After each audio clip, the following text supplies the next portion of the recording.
Somehow, my daughters fell in love with Formula One. I don't know how or why, but I'm not arguing. They may not know wheel, but does anyone? Hi, and welcome to We Don't Know Wheel of Fun. I'm Anne.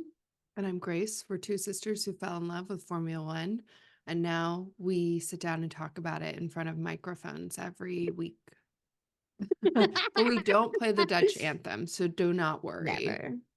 Never. Only Spanish. No. Or Mexican. This is an all Latino all the time podcast. There will be no Oh Super gosh. Max on this podcast. There will be no Supermax. Oh my gosh. Oh, Nothing against man. Max. Nothing against Max. I was yeah. watching the race this weekend with a friend who's never I've watched some Drive to Survive with her, but I've not sat down. She has not sat down to watch an actual race. And after 10 minutes, she's like, "Oh wow, Max really is just gonna win, and nothing is gonna happen with him." I was like, "Yep, welcome For to a very Formula brief One right now." moment, Lando led some laps, and I thought that was very Yes, impressive. he Even led if it some was laps due while to the also fact that knowing he he was. did not hit Yes, yet. in reality, he was 20 seconds behind. But he led the laps nonetheless. Whereas, in the previous race, didn't Verstappen literally lead the entire race? Even when he Yeah. pit, he had so much time, he didn't Mhm. have to worry. So And when he pit just in front of Checo. There's never any competition yeah. in the last race. No. Although, okay, did you love what Haas did in this race? Because they basically pulled a Max and Checo, because Oh, Magnussen you had think that train Checo behind slows him. everybody down and lets Max No, just get not away? really, but I mean, I think Haas did it even better than what Red Bull's doing.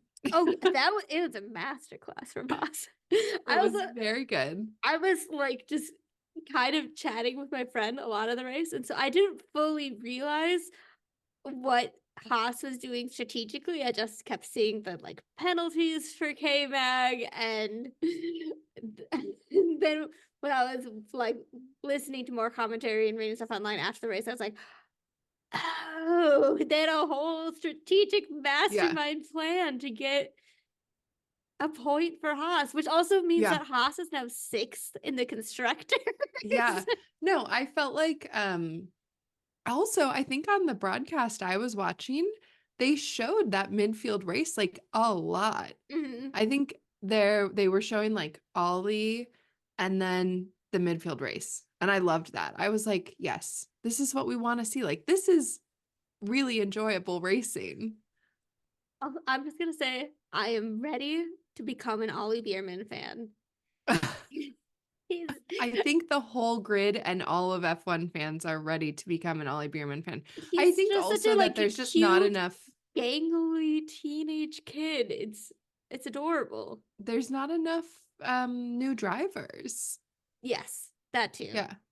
Which Matt Gallagher from Man Tommy has been tweeting and saying this is why we need Andretti and need another team, because we have these really good drivers who aren't able to get a seat because no one's retiring, and people aren't getting kicked out of teams very often. We just the sport would be better if we had more teams.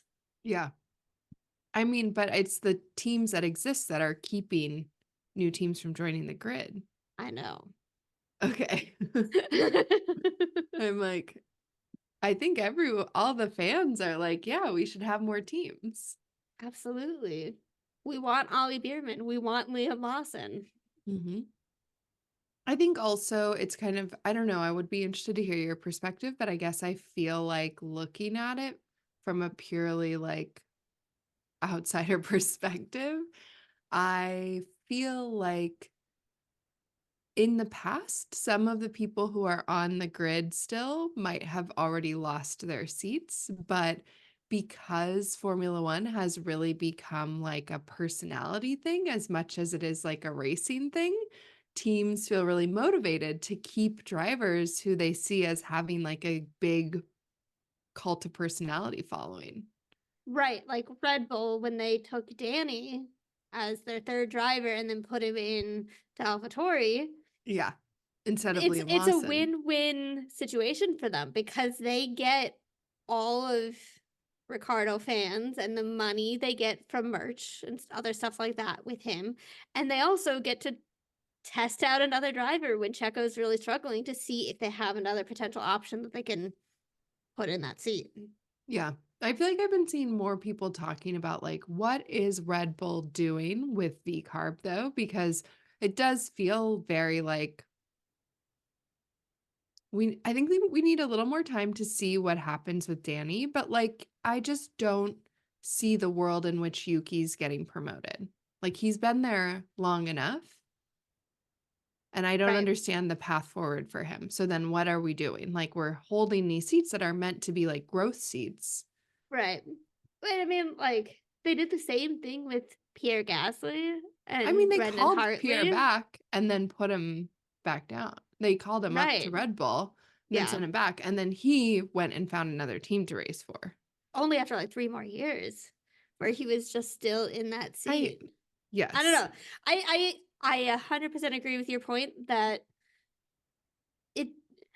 it's hard to figure out what they are doing with that team because and I of the think fact that it like is partially kind of still a like tester team of are you going to make it to the main team, but it's not really 100% that anymore because they just like keep drivers there for so long. Where like I have never heard Christian or Helmut talk about Yuki going to the main team. that's all I'm saying. And I think at least when Pierre went up to Red Bull and then got sent back to V-carb, AlphaTauri, whatever. Yeah. The perspective was like, oh, well, he'll be kind of like a bit of a team leader. Like he's not going back to Red Bull, but he can try to show new drivers the ropes, which has its flaws, but makes a little more sense. Yeah. But now But it's then- like if Yuki's been there 4 years, he doesn't need someone to show him the ropes. No. And when Nick DeVries was coming in, they were almost, before he started talking about Nick DeVries, as like he was going to be the team leader instead of Yuki, which ended up being the complete opposite. Yeah. Which I wonder if it comes down to them getting Honda sponsorship money with Yuki. And so that's why they want to keep him in that seat. You know my But perspective like, on this. actually, and Well, they it does don't. lead to a lot of questions about like you don't spend 4 years developing a driver typically, I feel like. 2 or 3, yes, but 4 is a long 4. time. Yeah. And also, like Max and Charles, it was a year that they spent at And lower George teams. Russell was what? 3 is 3 full 3. years. But he was like, get me out of this seat. Oh, yeah. Which is halfway like, through his second year, he wanted to out of that seat. yeah. So I don't know. Also, just to pop into these, everyone except Fernando Alonso, but like the Danny and Valtteri, I feel like when Seb went to Aston Martin, like I feel like when you go from these really fast teams down to a mid-tier team, it never seems to work. I agree. It's like it seems like it's a huge struggle, and I don't know if it's like the driving style or getting used to a very different car or what the difference is, but it feels like right. not the move. Kimi Raikkonen was never able to do anything that Yeah. impressive at Alfa Romeo, neither has Valtteri Bottas. Yeah. And I'm sure like huge parts of that is the car, but then also Kimi was like, in comparison to what Charles had done the year before at Sauber, pretty different performances there. Yeah. Well, and I think Kimi doesn't seem as much like a development driver. Like he's just like, make a fast car and I'll drive it. Yes. And I assume that a big chunk of that, the idea when they're bringing in those drivers is to be like, okay, you were a world champion, come into our team and show us how to do it. Mhm. But it seems like it rarely / never works that way. Yes. Also interesting because when Kimmy went to Lotus, he was incredibly dominant, Mm. or at least was like a high point scorer. Maybe dominant's not the right word, but yeah, I don't know. I'm just like, yeah, it's like Valtteri's not going anywhere after this, in my mind. He hasn't done anything that would create an incentive for other teams to want to hire him. And like his Yes. time at Mercedes was good. It Mhm, was not totally. bad in any way. It's just to be Mhm, compared to Lewis Hamilton. mhm. But his time at Sauber in its various names has like it's been fun watching him get to have fun and get a mullet and embrace his Australian side, but in terms of racing, Yeah. I can't really except for like maybe one or two races at the beginning of 2022 when all the cars were brand new. I can't think of a time when he really did much that was exciting. Wait, okay. Yeah. Well, and in this race, him and Danny were just together in the last two places. And it was just like, what is Which, going on, guys? man, This is a bad vibe. I This also is a bad vibe. if Danny wants to go to Red Bull, he has to be consistently, clearly, easily beating Yuki every weekend. Yeah. And that's so far not true. So far, the opposite's been happening. Yeah. Which I like. If you're Red Bull and you're watching this, how do you not start to consider Yuki as an option if Checo starts doing badly? Maybe, but again, I think we come back to this idea of like, I've never heard anyone at Red Bull talk about really I bringing Yuki up. know. I almost feel like Liam will get called before Yuki because they love a like twist, Yeah, I don't know. even though that would be But then, like literally the harshest thing ever. but then, why did they keep the driver lineup as Yuki and Danny for this year instead of it having being Danny and Liam? Is it the We Honda already money? talked about this.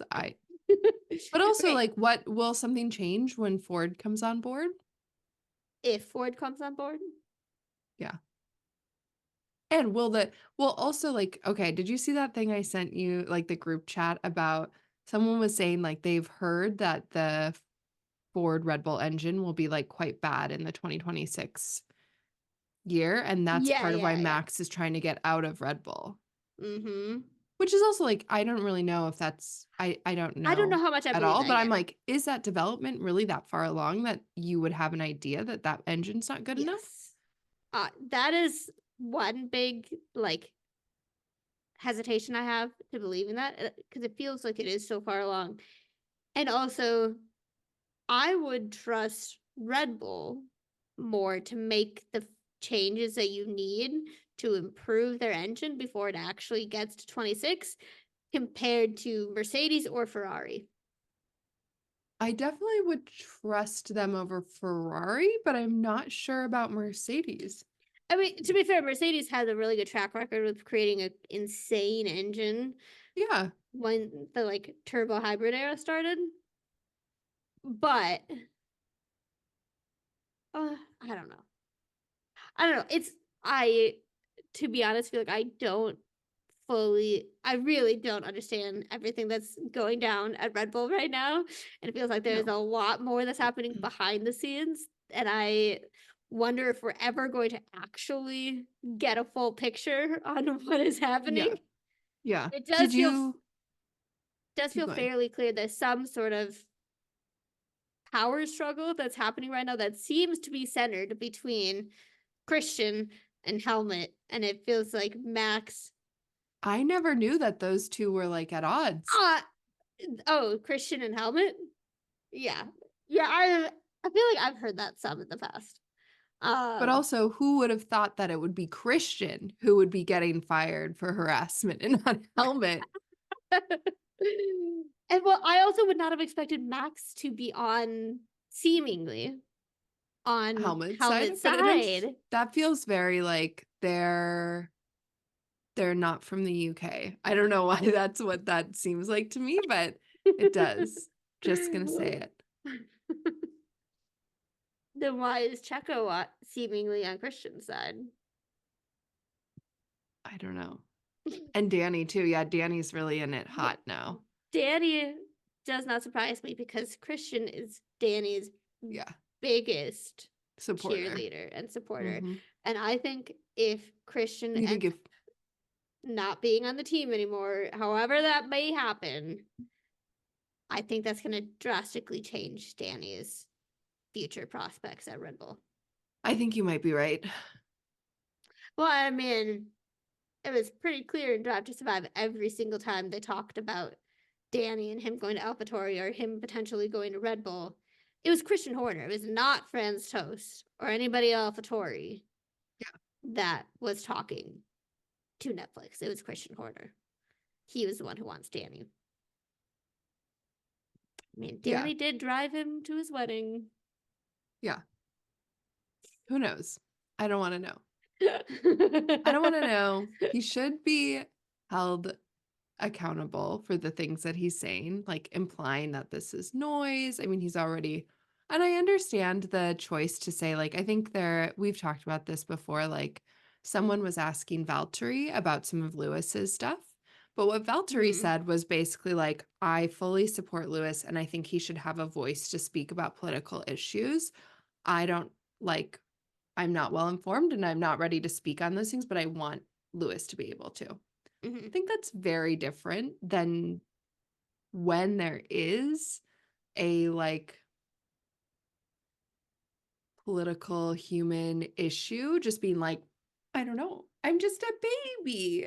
I'm just a driver here to drive a fast car. It doesn't impact me. I'm trying to tune out this noise. Yeah. Rather than when it's like, but it does. It definitely impacts the people you work with. So it's like, it's not even like a level removed, you know? And it's not like he's on a different team. It is the His people team. he's working with. Yeah. Yeah. Yes. Did you watch any F1 Academy? I watched the highlights of the races today. It was awesome. Yeah. Yes. Yeah. So I watched fun. part I want of to the watch first more. one. Nice. Yeah. I want to I want to start making it part of my like routine watching when they're with a race weekend because it seems super fun. The girls all seem awesome. And I think, oh my gosh, Susie has made so many perfect choices, such as like being with them on the weekends where they automatically have the media there and they automatically are like using the same broadcast system. Yeah. I mean, you can see so much just from like the social media presence of F1 Academy this year versus last year. And it also is giving the girls all a chance to be in the F1 garages and also like F2 and F3, just like being fully immersed in the experience. And I'm sure they're learning an incredible amount from all of that experience. But also getting all of the teams to sponsor a driver not only is making it so that the teams are promoting that driver more and more people are being exposed to them, but also when you watch the race, you recognize all the liveries on the cars and then you can start to learn like, oh, which girl is which with livery. And it like, because one of the things that I find difficult in terms of getting into F2 or F3 is I just don't recognize the cars and the drivers that well. Yeah. And so it makes it much less fun to watch a race. But Susie Wolf found a way to just like make it easier to get invested. The other sponsors that she got are so good that you're like, oh, I can recognize the lipstick car. Like, yes, it's amazing. Yeah, I love that. And how smart is she to do the first race of the season? I mean, on International Women's Day, like, and brilliant. In Saudi Arabia, like, what a boss move. Love it. Fabulous. We are Susie Wolf stands on this podcast. Anne is. I'm not saying I'm not a stan. I'm just like, And I'm also so like, Lewis was at maybe their first race or maybe both. I'm not sure. He was definitely at one of the two races. which of course love that. We're Lewis stans on this podcast as well. Of course. Even Anne. But I'm so interested to see if his involvement continues in like the same way when he's at Ferrari and if he gets Ferrari to be more involved, because I think that would be really rad. That would be really cool. I can also imagine him after he retires, instead of doing any sort of commentating or running a team or anything else, I can imagine him expanding his existing programs to bring more diversity into the sport, but also getting involved either like helping to run or being on the boards of things like F1 Academy Mhm. or other like series in a similar Yeah. vein. Yeah. Yeah, I think he's like an important voice, especially because he Mhm. intimately understands the Mhm. experience of being an outsider. Yes. Yeah. Whenever the day comes that Lewis retires, the sport is, without having Seb and without having Lewis, the sport will have lost a few really, really important voices for positive change. Yeah. I But know. When's Seb coming back? He's I coming back, right? know. I don't know why I have this assumption, but I'm like, he's coming back though. I May- believe. Maybe he is gonna be the new Merc driver, or they'll I replace think Carlos Checo is with gonna him. be. I think if Mercedes cannot get Max, they're gonna get Carlos. I think they're gonna get Fernando and have him for like a year or two and put Kimi Antonelli and Williams until he gets a chance to like learn how to be a Yeah. Formula One driver. I also feel like Logan Sargent is not long for the F1 No. world. So sorry, No. Logan. Love ya. Love ya. I'm Love the starting to pod. like him so much more I as know. a person. Yeah. He's He's like, I feel unfortunately, bad. I was a still don't little think he's doing a good enough job Yeah. No, not as on a the driver, track, unfortunately. Yeah. But it's also probably very hard to be Alex Albon's teammate because I think Alex gets a lot out of that car. He does, without getting a lot of credit for getting a lot out of Mhm. that car. Yeah. But maybe the car's going to make some steps forward and then we'll really see what Sargent can do. Yeah, hopefully. But yeah, he's fully grown on me. I admit my xenophobia when he's first started. For being an American. Yeah. I also like, because of the fact that the first thing I saw about him is that he had liked some problematic tweets. I think that colored my perception of him for a while. And maybe it is also partially just like all of the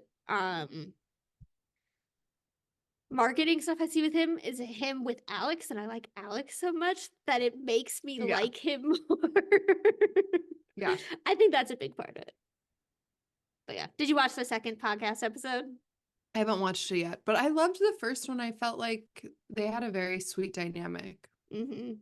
Yeah, the second's really good. They have Leah Block, who's the F1 Academy driver for Williams, on the show. Yeah. But they definitely still have some quirks to work out when it comes to their like recording and sound and all of that. Love it. Yeah, I need to watch it. I love that. Yeah, and I am totally with you. I think it's really rad the way F1 Academy is going to be racing on the weekends of Formula One. That was like the most Mhm. important thing because Yes. then you get these things. It's like you were talking about last year, like having the Mhm. F2 drivers chat with Will after the race, and then you get to know the Yes. F2 drivers. Like, Yes. Yeah. Yeah. I'm trying to. I feel like they've only so far had F1 Academy girls as like drop-in guests on the show, and I don't think they've had one be a like commentator for well, the we're whole show 2 for either races a in. post race or pre-race show. But Yeah. hopefully in the future. Well, we're 2 races That'd be in, so I think there's time. Yeah. The race was not the most exciting. I think Mm-mm. Charles gave it a valiant effort. Mm-hmm. Couldn't keep up with Checo. No, I was impressed with Checo's pace. during this race, way more than the last race. Of he just simply the fact that he was closer to Max at the end than he was closer to Charles Mhm. was a much more positive sign compared to last week, where he was 20 seconds away from Max and 3 seconds away from Carlos.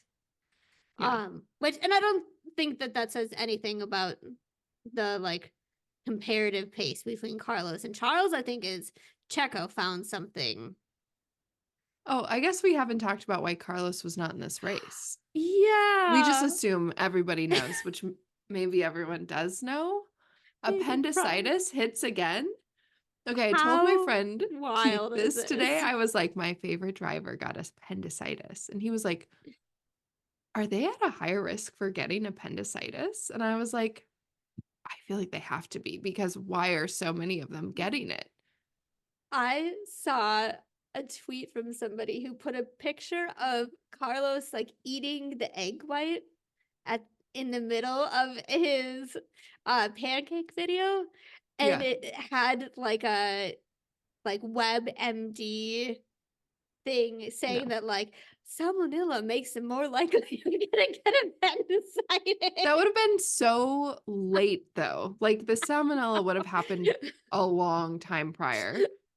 Not, I don't think that is necessarily medically true in any way, shape, or form. I Yeah, just found I it feel like I'm very, more very funny. well, his point was he was like, well, they're getting all these G's on their organs and like, is that Yeah. what's happening? And I was like, that makes more sense to me than salmonella.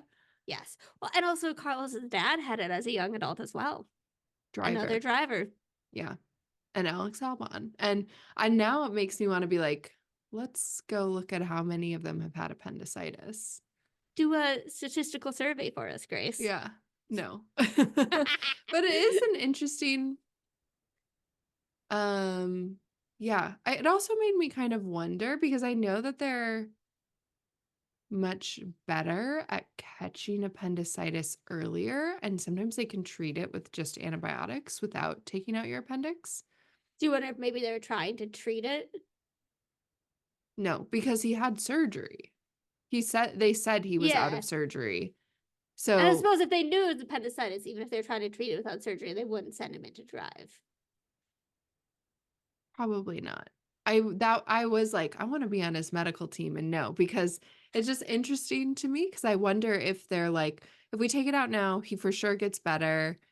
And But he for then sure can't race can this race. weekend. Mhm. Yeah. But he can the next weekend. I don't know. Right. No idea. I Very interested.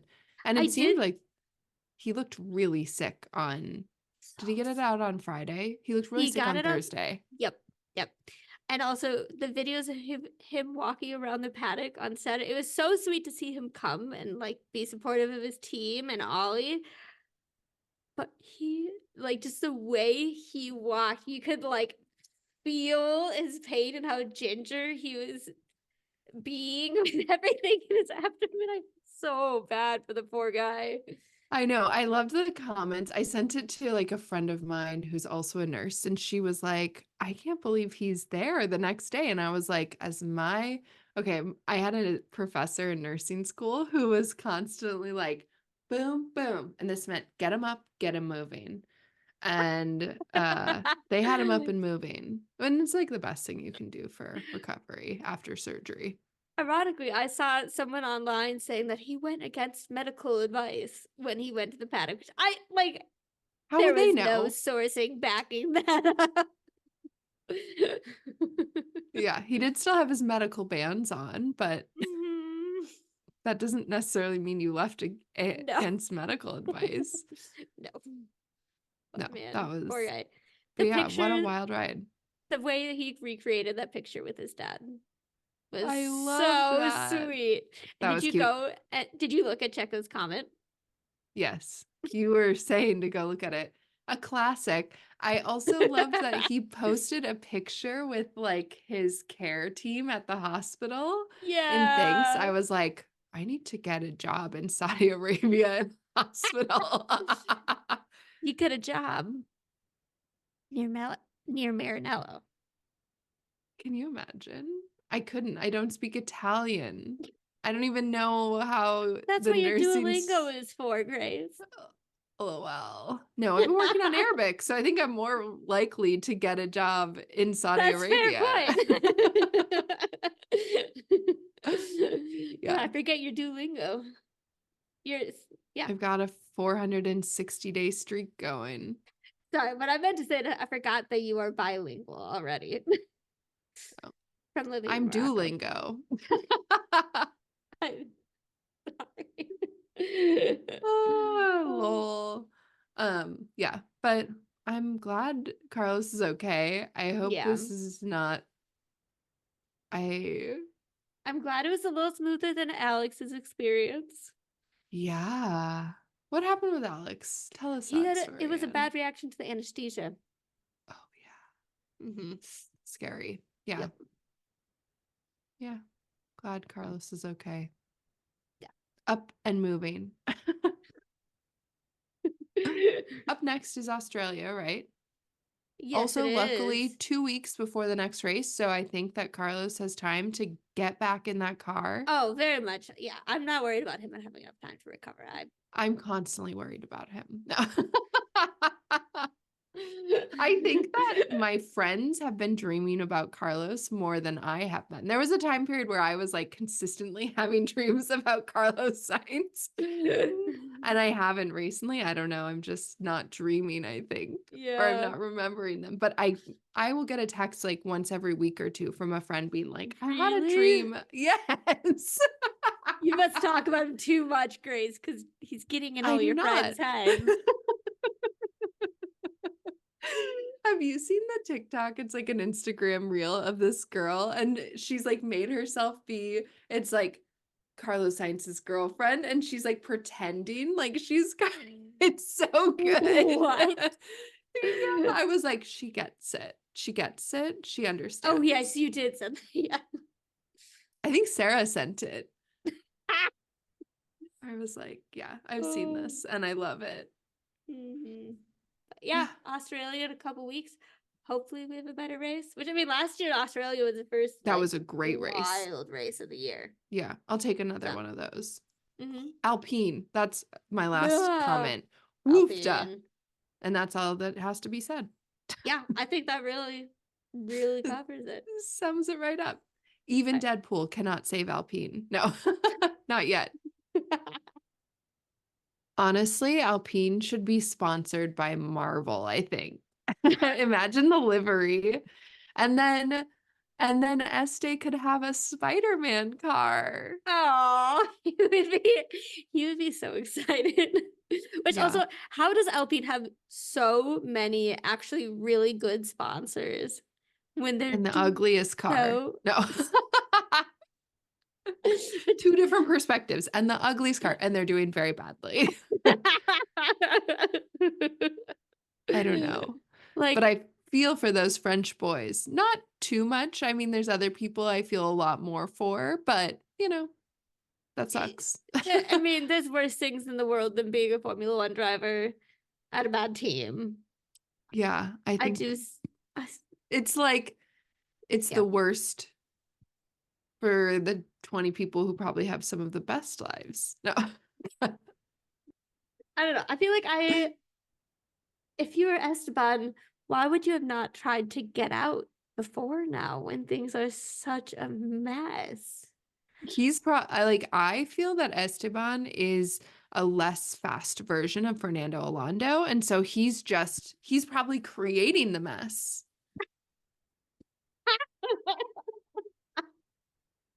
I mean, the years when Renault got better is when Danny was there and Esteban was not. When Hulk was there and Carlos? Actually, no, to be fair, and the Cyril? second year when Danny was there and they were doing well, Esteban was on the team. Esteban was there. Yeah. So, I don't know. Yeah, the Alpine, they need help. They need big help. I think this season is a loss. Maybe they should just not have cars. Just kidding. I don't know. I'm like, can you fix it that quickly? I guess McLaren was in that same place. I was about to say that. But McLaren didn't fire that many people. No, No, Alpine has fired more people than McLaren. I think you're right about that. I mean, But McLaren did also, a similar thing in terms of restructuring,